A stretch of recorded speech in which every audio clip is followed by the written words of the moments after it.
I caught my wife with my boss at a company party, so I took revenge on the boss and his wife. I spotted my wife, Vanessa, with her back against the wall, laughing softly as my boss, Greg, leaned in. His hand was on her hip. They weren't just talking that I froze for a second, but I didn't lose control. No scene, no confrontation. I turned around and walked toward Greg's wife. She deserved to know I met Vanessa 8 years ago when we were both working as entry-level employees at the same company. She was in HR, and I was in finance. She was smart, beautiful, and way out of my league, or so I thought at the time. But somehow we clicked. We started dating a few months later, and 3 years after that, we were married. We weren't perfect, no marriage is, but we were happy, or at least I thought we were. Life had been simple up until recently. I worked long hours, trying to climb the corporate ladder, and Vanessa supported me, or so I believed. We didn't have kids yet, though we talked about it. We had a modest house in a quiet neighborhood and a routine that felt comfortable. Maybe too comfortable. Then, Greg entered the picture. He wasn't always my boss. He was promoted about a year ago. Before that, he was just another guy in the office. Charming, smooth-talking, and a little too friendly with the female staff.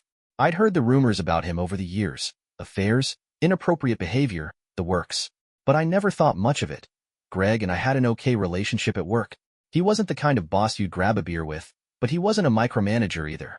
Vanessa had met him a few times at company events, and I remember jokingly warning her about him. "Watch out for that guy," I'd said. "He's trouble." I should have taken my own advice. The company party that night was supposed to be a celebration. Quarterly sales had hit a record high, and Greg, ever the showman, had rented out a fancy hotel ballroom for the occasion. Free drinks, catered food, a DJ, the whole 9 yards. Vanessa had insisted on coming with me, saying we needed a night out together. I agreed. I thought it would be good for us to unwind and have some fun, but the night didn't go the way I expected. We arrived at the hotel around 7:30 p.m. Vanessa looked stunning in a black dress that hugged her in all the right places. She seemed excited, smiling at me as we walked through the hotel lobby, but now that I think about it, there was something off about her energy. It wasn't excitement to spend time with me. It was more like anticipation, like she was looking forward to something, or someone. Else I didn't notice it at first. The evening started off fine.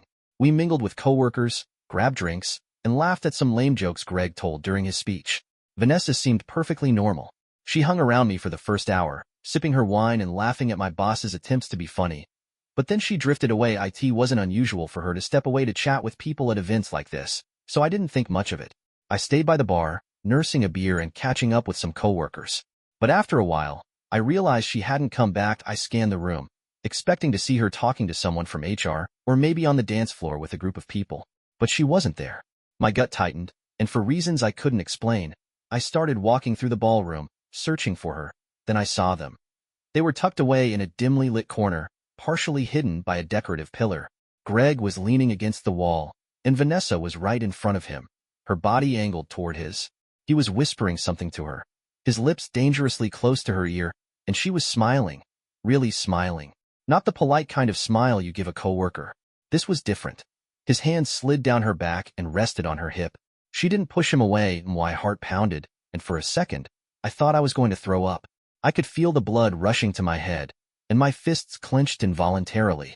I wanted to storm over there, grab Greg by the collar, and knock him out right there in the middle of the party. But I didn't. I forced myself to stay calm. Making a scene wouldn't solve anything. I needed a better plan, and I needed it fast. That's when I spotted Rachel, Greg's wife, standing near the bar, completely oblivious to what was happening just a few feet away. I took a deep breath and walked toward her. If anyone deserved to know the truth, it was her. I stood there for a moment, watching Rachel sip her wine like her world wasn't about to fall apart. My palms were sweaty, and I kept telling myself I was doing the right thing. But the truth is, I needed her just as much as she was about to need me. I walked up slowly, and when she saw me, she smiled politely, clearly unaware. "Oh, hey," she said, setting down her glass. "Rachel," I said, and my voice came out lower than I expected. "I need to talk to you. Now." She tilted her head, confused. "Why? What's going on?" I hesitated, glancing around to make sure no one else was within earshot. "It's about Greg and my wife." I didn't wait for her to ask questions. I just nodded toward the corner of the room. "Look over there." She followed my gaze, and the moment her eyes landed on them, everything about her shifted. Her shoulders dropped, and her face went pale. She blinked once, like she couldn't believe what she was seeing, then again, as if hoping the image would disappear. But it didn't. Vanessa was laughing softly, leaning into Greg's chest, his hand resting comfortably on her waist. Rachel's lips parted slightly, like she wanted to say something but couldn't. Her breathing became shallow, and her fingers trembled as she tried to set the glass down without knocking it over. She wasn't crying, but her eyes glistened, as if the tears were there, just waiting. "How long?" she finally whispered. "I don't know," I said, my voice just as quiet. "But it's not their first time tonight. I'm sure of that." Her gaze stayed locked on them, as if she were watching a nightmare unfold in real time. I had a feeling," she muttered. "He's been distant lately, working late, and I thought—" She cut herself off, her hand flying to her mouth like she was about to be sick. "Hey," I said, stepping closer and gently touching her arm. She flinched at first, but then she let out a shaky breath and dropped her hand. "You don't have to deal with this alone." She looked up at me, her eyes filled with confusion and pain. "Why are you telling me this? Most people wouldn't say anything." "Because I know what it feels like," I said, "and I'm done being the only one who knows." She swallowed hard, her eyes scanning mine, searching for something. Maybe reassurance, maybe a reason to trust me. After a moment, she nodded, but her voice was still shaking. "What do we do?" "We leave," I said without hesitation. "Let them wonder where we went." She bit her lip, thinking, and for a second, I thought she might say no. But then she nodded again, firmer this time. "Okay." I reached for her hand, and she didn't pull away. Together, we walked out of the ballroom without looking back. The night air hit us like a wave, and Rachel exhaled sharply, as if she'd been holding her breath since we saw them. As we walked toward the parking lot, she finally broke the silence. "Where are we going?" "Your place," I said. "We'll figure this out together." She didn't question me. She just unlocked her car and waited for me to follow. As I drove behind her, my mind raced. This wasn't just about revenge anymore.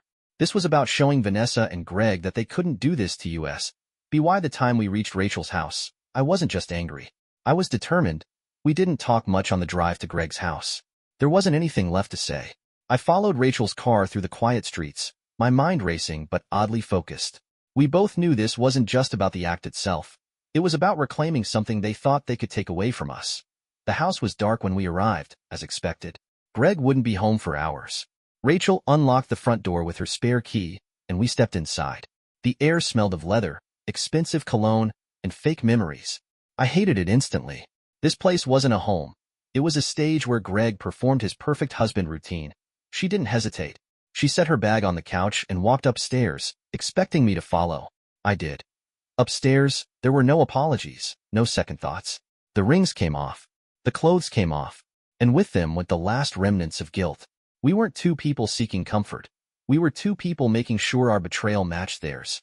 By the time we were tangled in the sheets, our breathing heavy and the adrenaline finally fading, we both knew we'd done exactly what we set out to do. Lying next to her afterward, I stared at the ceiling, listening to the ticking of the clock. This wasn't love. This wasn't healing. This was revenge, plain and simple, and it felt good. Rachel shifted beside me and sighed. "They'll never see this coming," she murmured. "They'll know soon enough," I replied. We lay there for a while longer, the night slowly fading into dawn. When her phone buzzed, she barely glanced at it. Greg's name flashed across the screen. She silenced it without hesitation. I checked mine. Vanessa had called twice. I blocked her number. Rachel got up and pulled on her clothes. There was no awkwardness, no emotional aftermath, just the quiet satisfaction of a job well done. I dressed quickly, and we headed back downstairs, the smell of last night's cologne and wine lingering in the air. Just as we reached the door, headlights swept across the driveway. We froze.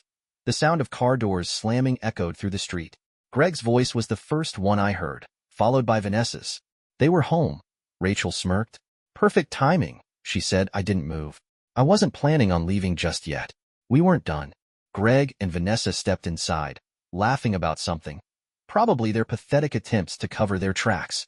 But when they saw us standing in the living room, their laughter died instantly. Rachel crossed her arms and leaned against the wall, completely unfazed.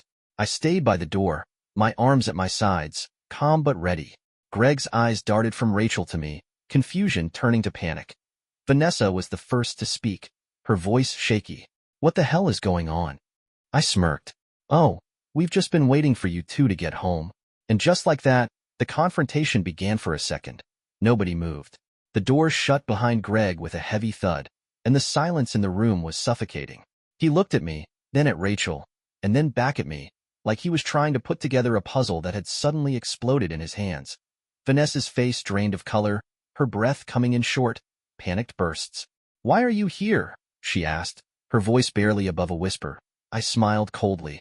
"I could ask you the same thing." Greg took a step forward, his usual confident smirk nowhere to be found. "What's going on?" he asked, his voice strained. Rachel crossed her arms, leaning casually against the wall like she had all the time in the world. "We figured it out," she said. "Didn't take much." Vanessa's eyes flicked to me, wide and glassy. "I can explain," she stammered. "It wasn't what it looked like." I let out a sharp laugh, cutting her off. "Don't insult me, Vanessa. I saw you. I saw both of you." I gestured between her and Greg, the anger bubbling just beneath the surface. "There's nothing left to explain." Greg finally found his voice. "Look," he said, raising his hands like he was trying to defuse a bomb. "This doesn't have to get messy." Rachel snorted. "Messy? Greg, you don't get to decide that anymore." The panic in his eyes deepened, and for once, he didn't have a comeback. Good. I wanted him to feel cornered, just like I had when I saw him with my wife. Vanessa tried to step closer to me, but I held up a hand, stopping her in her tracks. "Don't," I said firmly. "Don't come near me." She flinched, tears welling in her eyes. "I didn't mean for it to happen," she sobbed. "I love you. Don't you dare say that," I snapped. My voice was calm, but the weight behind it made her shut up instantly. "You don't get to throw that word around after what you did." Greg tried to pull Rachel aside, but she shook him off. "Don't touch me," she said coldly. "We're done." "You don't mean that," Greg pleaded. "It was a mistake." "A mistake?" Rachel laughed bitterly. "You've been sleeping with his wife for how long? Months? Years? Don't stand there and pretend it was just a slip-up." Greg's jaw tightened, but he didn't deny it. Of course, he didn't. What could he say? I took a step forward, meeting his gaze head-on. "You thought you could get away with it," I said. "Didn't you? You thought we'd never find out?" He didn't answer. His silence said everything. Vanessa sobbed quietly, her hands covering her face. I felt nothing for her at that moment. No sympathy, no sadness. Just the cold satisfaction of knowing this was the end for us. Rachel picked up her phone from the coffee table and waved it in Greg's face. "I'll be calling my lawyer first thing in the morning," she said. "So don't bother coming home tonight. Or ever again." Greg's face twisted, a mix of anger and desperation. "Rachel, come on. Save it," she said, cutting him off. "You made your choice. Now you get to live with it." I turned to Vanessa, who was still crying. "You should start packing your things," I told her. "Because you're not coming home with me." Her head snapped up, her tear-streaked face full of panic. "Please, let's talk about this," she begged. I shook my head. "There's nothing to talk about." Greg tried one last time. "You don't have to do this," he said. "We can fix it," Rachel laughed. "Fix it? The only thing getting fixed is the paperwork for the divorce." I walked to the door, opening it and letting the cold morning air flood the room. "I'm done here," I said. "Good luck explaining this to HR, Greg. I won't be there to clean up your mess." Vanessa ran after me, grabbing my arm. "Please," she cried. "We can get through this." I looked down at her hand on my arm, then back at her tear-streaked face. For a moment, I remembered the good times. The trips, the quiet nights at home, the promises we made. But that version of her didn't exist anymore. She destroyed it the moment she let Greg into her life. I pulled my arm away. "Goodbye, Vanessa." Rachel walked past me, her head held high. "I'll see you in court, Greg," she said, slamming the door behind her as she stepped outside. I followed her to the driveway, the sound of Greg and Vanessa arguing inside fading into the background. Rachel glanced at me, a hint of a smirk on her lips. "Think they're regretting it yet?" I exhaled, feeling the weight of the night finally lifting. "They will be." Without another word, we got into our cars and drove off, leaving them to deal with the mess they'd created. This wasn't just revenge. This was justice. And it felt damn good. I stood in the middle of the bedroom, watching as Vanessa struggled to catch her breath. Her eyes were swollen, her face streaked with tears, but I didn't feel anything. No pity, no anger, just the clarity of knowing what needed to be done. Her sobs filled the room, but I let the sound hang in the air. She had built this. Let her sit in it. "I made a mistake," she choked out, her hands trembling as she reached for me. "Please, I didn't mean for it to happen." I stepped back, her hand missing its mark. You meant every second of it, I said, my voice cold. You didn't trip and fall into his arms, Vanessa. Don't insult me. Her sobs grew louder, desperate now. I love you, she whispered, as if those words would undo the damage. I do. I laughed under my breath. You loved the comfort. You loved the convenience. But you didn't love me enough to stay loyal. She collapsed onto the bed, crying into her hands. I didn't move toward her. I didn't care. You're leaving, I said firmly. I'm not. Her head shot up, her eyes wide. This is my home too. Not anymore, I said. Pack your things. For a second, I thought she might argue. But then she buried her face back into her hands. Good. I wasn't interested in hearing anything else from her. I went downstairs and sat on the couch, scrolling through the messages Rachel and I had saved. Texts between Greg and Vanessa. Secret photos. Time-stamped screenshots from her phone that painted the whole picture. I wasn't rushing. This was methodical. I forwarded everything to my email and saved multiple copies in case they tried to deny it later. Greg's boss would be getting the full story. The bedroom door creaked open upstairs, followed by the sound of a suitcase being dragged down the hall. I didn't even glance at the stairs. Vanessa walked down, her suitcase thudding against each step. She paused at the bottom of the staircase, clutching the handle like it was her last lifeline. You really won't forgive me? No, I said without hesitation. You didn't ask for forgiveness before you did it, so why ask now? Her lip quivered, but I turned my attention back to my phone. Don't contact me unless it's about the divorce. She sniffled, pulling the suitcase toward the front door. The sound of her leaving didn't bring relief. It didn't bring closure, but it brought peace. I hit send on the email to Greg's boss. His career was about to take a nosedive, and I'd be there to watch. The house was silent once she left. I sat in the living room, staring at the clock as the seconds ticked by. No calls, no messages, just the weight of what I'd done settling over me like a heavy blanket. Greg would be getting the email any minute now. His boss would probably drag him into an office by the end of the day, demanding an explanation for the inappropriate relationship, the potential risk to the company's reputation, and whatever other corporate jargon they'd throw at him before showing him the door. I could picture the panic in his eyes, the realization that everything he had built was crumbling around him. As for Vanessa, she was on her own. Wherever she went, whatever she did next, it wasn't my problem anymore. I'd been done with her the moment I saw her with Greg. But now, sitting in the quiet of an empty house, I couldn't help but wonder what was next for me. The satisfaction of revenge was real, but it wasn't enough to fill the hole she'd left. The future stretched out in front of me, unknown and empty. That's why I'm here. Reddit that I've done what I needed to do. I've exposed the affair, burned the bridges, and taken back control. But now what? Do I sell the house and start over somewhere new? Do I throw myself into work and forget this ever happened? Or do I just take it day by day and hope that eventually, this hollow feeling goes away? What would you do if you were me? I'm not looking for sympathy. I don't regret anything, but I could use some advice on what to do next. Because right now, the silence is deafening.